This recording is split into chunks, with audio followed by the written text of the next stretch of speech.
রাস্তায় নিরাপত্তা সচেতনতা বৃদ্ধি এবং ট্রাফিক আইন মেনে চলতে উৎসাহিত করবার জন্য আজ ডানলপ মোড়ে হেলমেট প্রদান করা হয়। সেই সমস্ত বাইক আরোহীরা হেলমেট ছাড়া রাস্তায় বেরিয়েছিলেন, তাদের সকলকে বরানগরের বিধায়ক সজল ঘোষ নিজের হাতে হেলমেট পরিয়ে দেন। ডানলপ পাঞ্জাব ইউথ ক্লাবের উদ্যোগে আজ সকাল থেকে এই হেলমেট বিতরণের কর্মসূচি পালন করা হয়। এই সাথে সাথে ট্রাফিক আইন মেনে রাস্তায় গাড়ি নিয়ে যাওয়া আসা করবার ক্ষেত্রে যে সমস্ত নির্দেশিকা এবং প্রয়োজনীয়তা রয়েছে সেই সমস্ত নির্দেশগুলো সম্পর্কেও এক সচেতনতা শিবিরের আয়োজন করা হয়।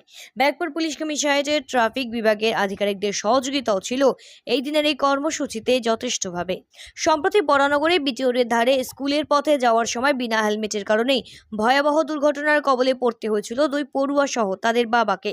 একই সাথে প্রায়শই বিনা হেলমেটের কারণে ব্যস্ততম রাস্তায় দুর্ঘটনাও ঘটে থাকে, আর তাই সেই সমস্ত দুর্ঘটনা রোধে সরব হলো এবার প্রশাসন।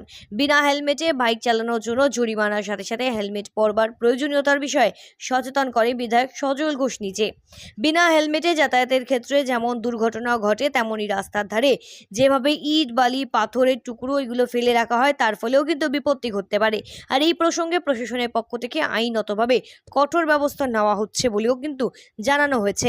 আর এই বিষয়ে আগামীতেও আইনি ব্যবস্থা নেওয়া হবে এমনটাও কিন্তু স্পষ্টত হুঁশিয়ারি দেওয়া হয়েছে। তবে এখন এইটাই দেখবার বিষয় যে এই সচেতনতার মধ্যে দিয়ে সাধারণ মানুষ আগামীতে কতটা সচেতন হতে পারে, আর পুলিশের এই ধরনের মানবিক ভূমিকা এবং প্রশাসনিক এই আইনি সমস্ত ট্রাফিক আইনের ব্যবস্থা মেনে রাস্তায় দুর্ঘটনা রুখতে কতটা তৎপর হয় সাধারণ মানুষ, এখন সেদিকেই দেখবার বিষয়।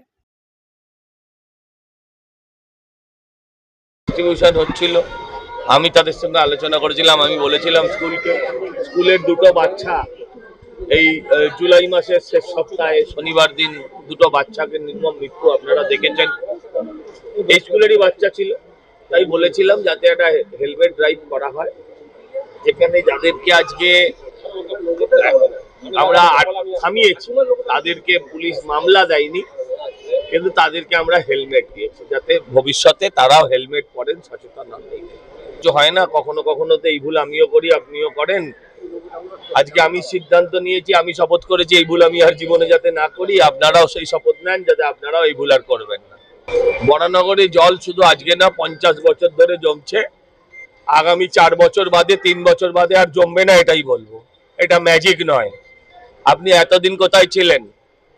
এতদিন এটা নিয়ে কটা স্টোরি করেছেন? 50 বছর ধরে এই সমস্যা আছে। আমি আপনাদের কথা দিচ্ছি 50 বছরের সমস্যা 5 মাসে যাবে না, এখনো 5 মাস হয়নি। কিন্তু আগামীবার তা না হলে আমি যদি সমস্যার সমাধান না করতে পারি মানুষের কাছেই যাব না। বিষয় আছে, এখানে একটা কিছুদিন আগে মর্মান্তিক দুর্ঘটনা ঘটেছিল। হেলমেট ছাড়া স্কুটারে বাপন জীবনের মৃত্যু হয়। সেটা নিয়ে সাহেবের নিয়ে সেই ব্যাপারে আমরা এসেছি। আমরা জানি যে শুধু প্রসিকিউশন দিয়ে এই ধরনের উদ্যোগ কোনোদিন সাফল্য পায় না। অ্যাওয়ারনেস বিল্ড আপ করাই একমাত্র রাস্তা। সেই রাস্তায় হাঁটার চেষ্টা করছি আমরা। বারংবার অ্যাওয়ারনেস করতে হবে, তবেই এফেক্টিভলি আমরা ইমপ্লিমেন্ট করতে পারবো।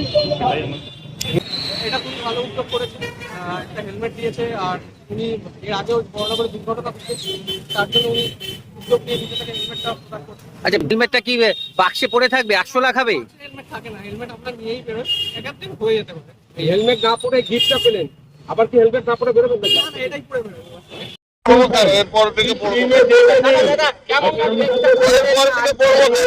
ডানলপ থেকে মনোজ দাসের রিপোর্ট, সঠিক বার্তা।